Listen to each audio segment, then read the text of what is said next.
In the last part, Jin Mita had just finished preparing the bath. We continue from there.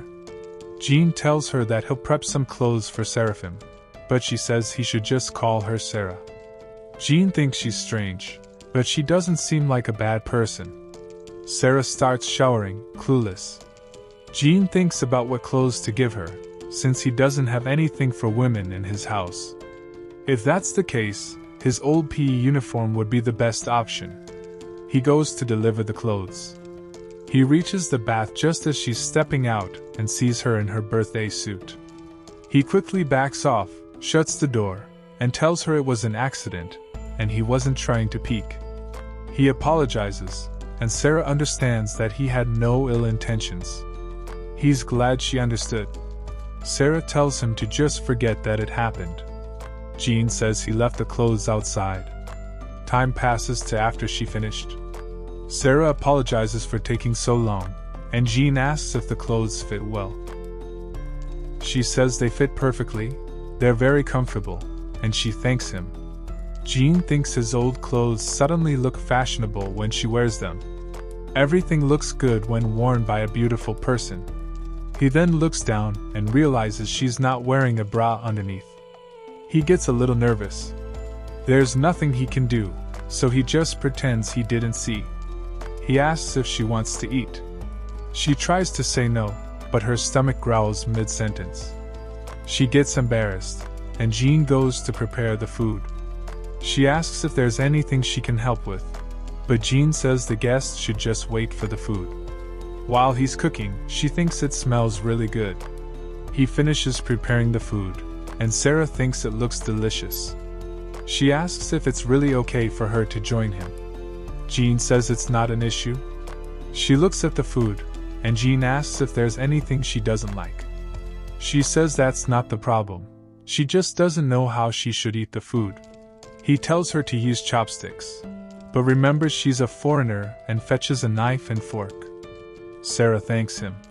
He thinks that even though she speaks Japanese fluently, she doesn't know anything about the culture. She's a mysterious girl. The next chapter starts with Jin saying something, and Sarah asks what it means. Jin tells her it's a way of expressing thanks before the meal. Sarah didn't know of such customs, but she follows along, also expressing thanks. She picks up something and asks what it is. Jin tells her it's rice, from the field where he found her. She tries it and thinks it's delicious. Jin is glad she liked it. He tells her it tastes better when mixed with other dishes. She tries what he said and agrees, it's even better with side dishes. She tries the soup and asks what it is. Jin tells her it's called miso soup. She enjoys the soup and thinks it's delicious. Jin starts thinking about how many years it's been since he had a meal with someone. It's strange. They finish eating, and Sarah thanks Jin again. Jin finishes cleaning up the dishes. Sarah remembers she didn't ask for his name, and he introduces himself as Jin Mita. She says his name, but merges it. Jin thinks it sounds strange and tells her that Jin is his given name, and Mita is his surname. Sarah is surprised he has a surname, and asks if he's a noble. Jin tells her no, and that everyone in Japan has a surname. Sarah is surprised that there are no nobles.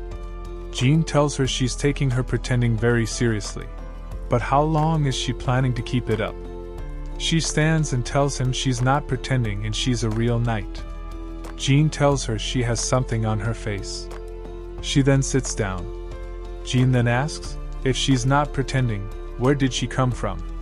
She says she was in the forests of the Tswaij region of her kingdom, and that she'll explain what happened. Jin looks at her and says she still has something on her face. The next chapter starts with Sarah and her comrades facing off against monsters. The group didn't expect to face this many. They wanted to regroup, but Sarah continued fighting, killing monsters left and right. One of her comrades called out to her, but she told them to go, she would lure the monsters away. The battle lasted the whole night, leaving Sarah physically and mentally exhausted. She passed out along the way. When she woke up, she was in Jin's field.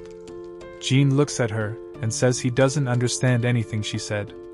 Sarah agrees and says she doesn't know what happened either, guessing it might have been advanced magic. But Sarah didn't get what he meant by that. Jin says the location she mentioned doesn't exist. Sarah says that's impossible. She was just in that forest. She wants to go back to check if her comrades are safe and report what happened. Jin thinks for a second, then pulls out his phone to show her the map. Sarah gets excited and asks if it's a refined version of the heating equipment. Jin tells her it's just a phone, everyone has. He shows her the world map.